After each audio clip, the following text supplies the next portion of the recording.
Hello guys, जय श्री कृष्णा, राधे राधे। तो welcome to my YouTube channel. और फाइनली मेरी दिन की शुरुआत 3 बजे हो जाती है मॉर्निंग में। और ज़्यादातर मैं उठ ही जाती हूँ 10-5 मिनट इधर उधर, नहीं तो मैं उठ जाती हूँ। आज मैं करेक्ट 3 बजे उठी थी। और उसके बाद फ्रेश अप होने के बाद मैंने पानी गर्म किया। आज मेरे साथ साथ मम्मा भी उठ गई थी, तो मैंने उनके लिए भी नींबू पानी बनाया। और मैं खाली पानी पीती हूँ, हल्का गुनगुना पानी, तो मैंने अपने लिए सादा पानी लिया। और मम्मा को मैंने फाइनली पानी आनी दिया। और उसके बाद मैं अपना बुक उठा के अपनी स्टडी टेबल पे चले जाती हूँ। क्योंकि ज़्यादातर होता है कि मैं 3 बजे उठती हूँ तो बाकी घर वाले सोते रहते हैं, लेकिन अक्सर करके मम्मा उठ जाती हैं क्योंकि उनको नींद बहुत कम ही आती है। तो जब वो उठ जाती हैं तो साथ में मेरे 10-5 मिनट बैठती हैं और फिर वो लेट जाती हैं अपना। तो मैं गई थी, उनको नींबू पानी दी और मैंने फिर से अपना लिया और मैं टेबल पे आके बैठ गई। यहाँ पे मैंने बुक पहले से ही अरेंज कर रखी थी। होता है ना, सुबह सुबह जब आप उठते हो तो फिर दिमाग थोड़ा सा उड़ा रहता है, 10-5 मिनट आपको नॉर्मल होने में लगता है। और उसके बाद आपकी बुक अगर टेबल पे ही रखी रहती है तो फिर ज़्यादा इधर उधर ढूंढने की दिक्कत नहीं होती है। और ये पहले से क्लियर रहता है कि मुझे आज क्या पढ़ना है, तो मैं वही बुक रखती हूँ। आजकल मैं कभी कभी लिटरेचर ही पढ़ती रहती हूँ, नहीं तो कभी कभी ज़्यादातर वोकैब लर्न करती हूँ। फ़िलहाल के लिए मेरा 5:30 बजे तक मैं पढ़ी। और उसके बाद थोड़ा सा मुझे झपकी आने लगी थी, तो मैं थोड़ा बाहर निकल गई गेट के पास। 1 से 2 मिनट तक वहाँ पे ठंडी हवा ली। और उसके बाद फिर आके मैं 6 साढ़े 6 बजे तक मैंने पढ़ा। और फिर मैं ऊपर आ गई थी छत पे टहलने के लिए, थोड़ा सा वॉक किया मैंने। और फिर देखा तो गार्डन में ढेर सारी सब्जियां आ गई थी।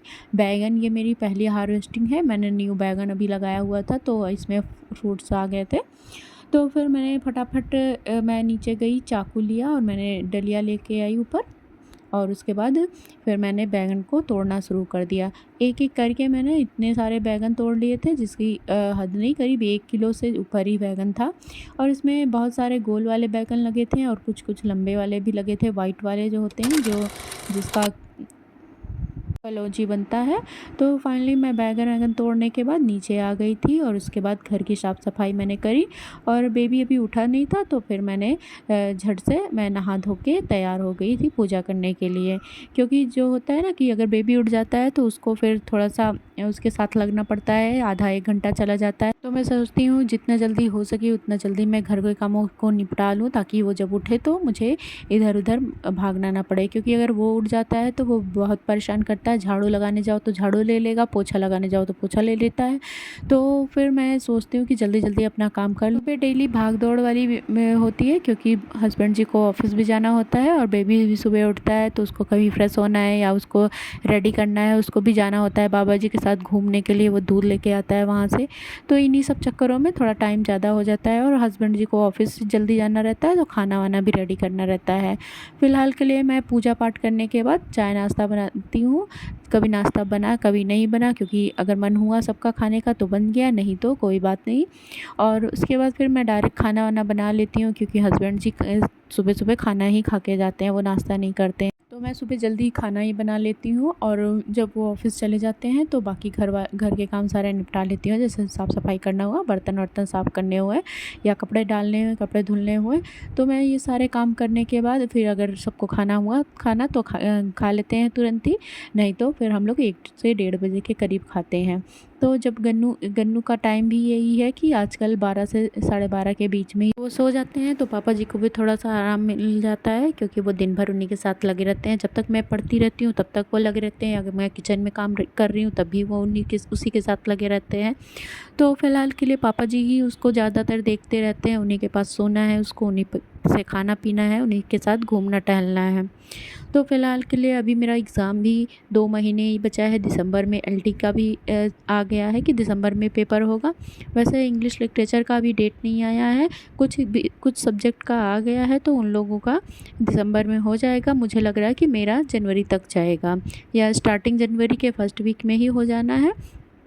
तो अभी एलटी भी है और साथ ही साथ मेरा टीजीटी भी है। पीजीटी वालों का एग्ज़ाम 26 अक्टूबर को है। तो जिन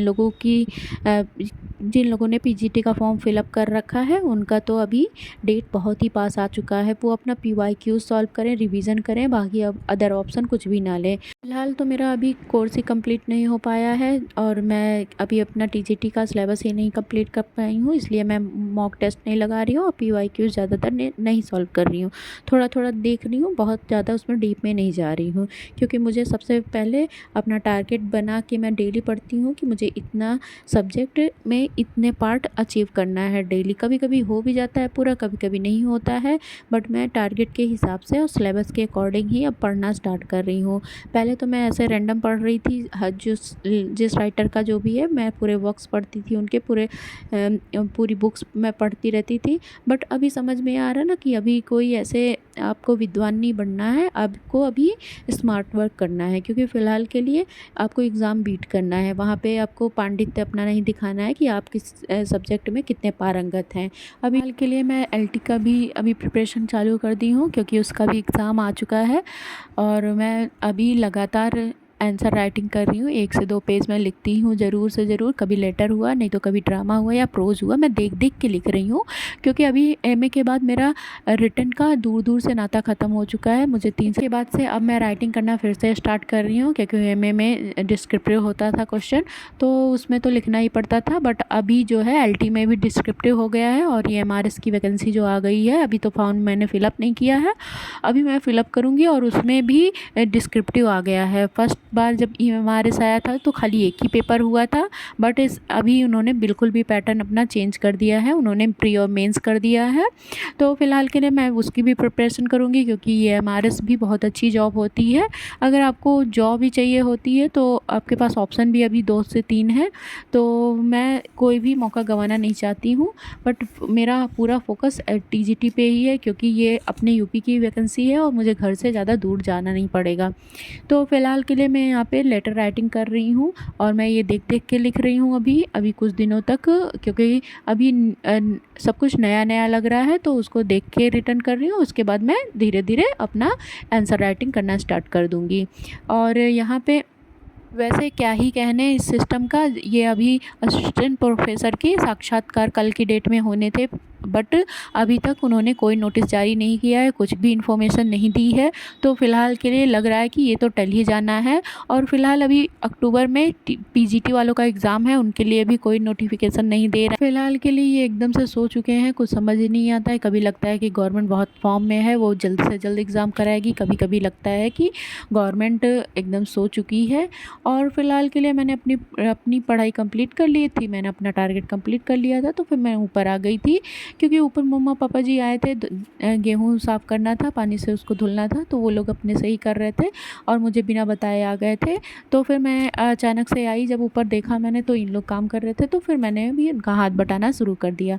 और यहाँ पे घर के मेरे खेतों की गेहूँ है, तो वो धुल धुल के हमने छत पे शाम को ही डाल दिए थे। सुबह हम ये इसको फैला देंगे ताकि अच्छे से ये धूप लग जाए। अभी धूप भी हो रही है, बारिश भी नहीं हो रही है, तो ये ठंड के लिए काम देगा। और हमारा बेबी क्या किया था, बैठा हुआ था, वो गेहूँ अब यहाँ से उठा के पड़ोस के छत पे फेंके पड़ा का। ये सब चलता रहेगा। फ़िलहाल के लिए आज के लिए इतना ही, आगे मिलते हैं नेक्स्ट ब्लॉग में। Thank you for watching this video.